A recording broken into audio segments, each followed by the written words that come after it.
Hello bachcho, let's read this question. The question states a relative lowering of the vapor pressure of an aqueous solution which is containing a non-volatile solute. It is 0.0125. The molality of the solution is A 0.70, B 0.80, C 0.50 and D 0.40. Let's understand this question with a basic key concept.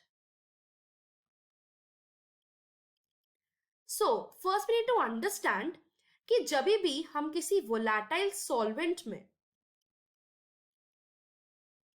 Addition करते हैं किसी non volatile solute की, we know that volatile वो चीज वो basically liquids होते हैं जो इजीली इवेपोरेट कर जाते हैं, बट नॉन वोलेटाइल वो रिस्ट्रिक्ट करते हैं इवेपोरेशन.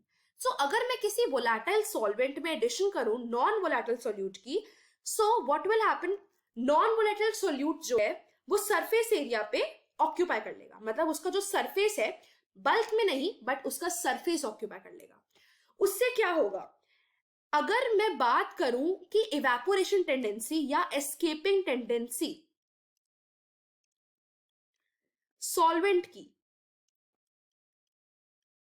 फ्रॉम द सरफेस, वो डिक्रीज हो जाएगी. मतलब अगर जब नॉन वोलेटाइल सॉल्यूट वो बेसिकली सरफेस को गेन कर लेगा, मतलब सरफेस पे नॉन वोलेटाइल सॉल्यूट रह गया, अब अंदर की साइड बल्क में सॉल्वेंट रह गया, अब नॉन वोलेटाइल सॉल्यूट रिस्ट्रिक्ट कर रहे हैं इवेपोरेशन, तो वोलेटाइल सॉल्वेंट भी नहीं बाहर इवेपोरेट हो पाएगा, तो एस्केपिंग टेंडेंसी सॉल्वेंट की कम हो जाएगी. इसका मतलब वेपर प्रेशर लो हो गया. We know that vapour pressure basically that is the pressure जो वेपर्स लगाते हैं लिक्विड पे. जब एस्केप ही नहीं हो पा रहा तो वेपर प्रेशर तो लो हो गया. Hence, this is known as relative lowering of vapor pressure. We need to understand कि relative lowering vapor pressure को let's just write it as Vp, that is depending upon the amount of non-volatile solute.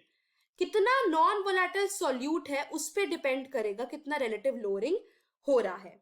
So let's understand the basic formula to derive the formula for relative lowering. अब lowering हो रहा है vapour pressure का, ठीक है, lowering हो रहा है वेपर प्रेशर का. we know the delta P that will be lowering of vapor pressure. मतलब प्योर सॉल्वेंट का कितना है, let's just write it as PA for pure solvent and P that is for solvent. तो जितना lowering of vapor pressure होगा वो ऐसे ही होगा, कितना प्योर सॉल्वेंट से कितना बेसिकली कितना प्योर सॉल्वेंट से कितना सॉल्वेंट नहीं इवेपोरेट हो पा रहा है, नहीं एस्केप आउट हो रहा, that will be the lowering of vapour pressure. So this is the basically lowering of vapour pressure, जिसमें P dot A that is the pure solvent vapour pressure and P is for the solvent. अब relative lowering हमको पता है that relative कभी भी word आ जाता है that will be the relative ratio you can say. So ये रेशियो होती है कि कितना लोअरिंग हो रहा है वेपर प्रेशर का बाय कितना वेपर प्रेशर है प्योर सॉल्वेंट का. That is the relative lowering of vapour pressure. So relative lowering it will be equals to delta P as lowering of vapor pressure, delta P हो रहा है, right, and vapor pressure of pure solvent is equal to P dot A. So P delta P की जगह हम P dot A minus P by P dot A डाल सकते हैं. This is the relative lowering of vapor pressure. But according to Raoult's law,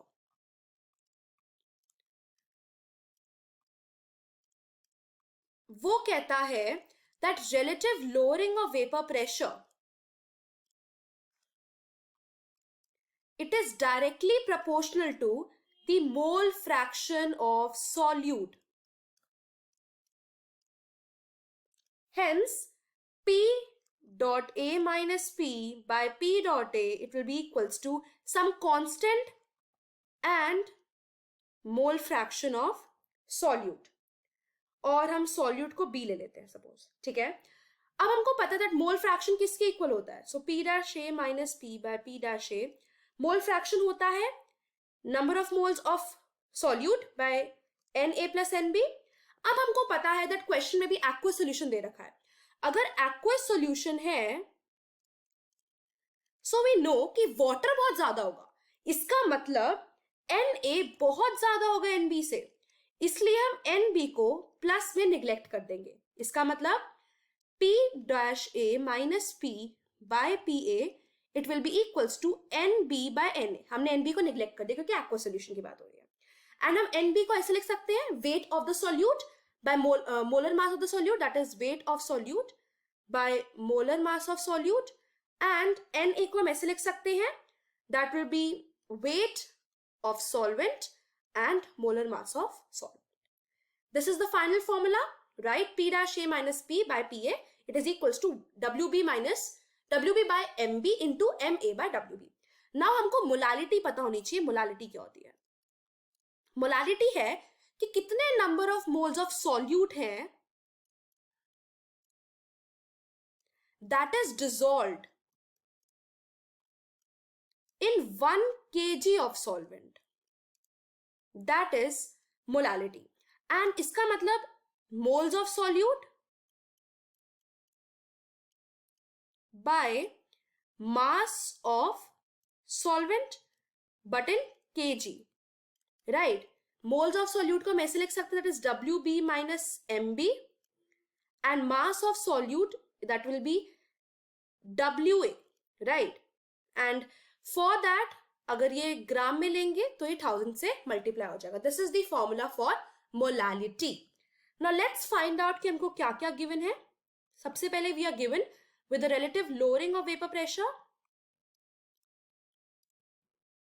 मतलब P dot A minus P by P dot A ये हमको दे रखा है, that is 0.0125. हमको क्या निकालना है? मोलालिटी निकालनी. Now let's find out the molality. So as we know that P dot A minus P dot A, it is equals to WB into MA by MB into WA. Now P dot A minus P and divided by P dot A, that is the relative lowering of vapor pressure, and हमको वो 0.0125 दे रखा है. So as यहाँ पे molarity मतलब molar mass of A, that is the solvent, need to understand molar mass of A, it is the molar mass of solvent, और यहाँ पे हमें aqueous solution दे रखा है. इसका मतलब ये water की बात हो रही है, तो यहाँ पे हम 18 ग्राम डाल सकते हैं, right? So अगर मैं यहाँ पे WB into 18 डालूं and MB into WA डालूं, so अगर मैं 18 को वहां लेके जाऊंगी, डिवाइड होगा 18, right? तो आंसर यहाँ पे 0.007 आएगा, is equals to WB MB into WA. अगर मैं इसको ग्राम में ले रही हूं, राइट, ये क्या आ गया? मोलालिटी आ गया. This is the molality, right? अभी हमने फॉर्मूला देखा मोलालिटी का, ये मोलालिटी आ गया. बट यहां पे मैं WA को केजी में नहीं ले रही, यहां पे हम WA को ग्राम में ले रही हूं. अगर मेरे को इसको केजी में करना है, we know that I will divide और you can say multiply it by 1000. इसका मतलब ये मोलालिटी जो आई है इसको मैं 1000 से मल्टीप्लाई करूंगी. सो मोलालिटी हमारी कितनी आई? 0.0007 into 1000, that will be coming out as 0.70 molal or mole per kg. So the final answer to this question is option number A. I hope you understood it well. Best of luck.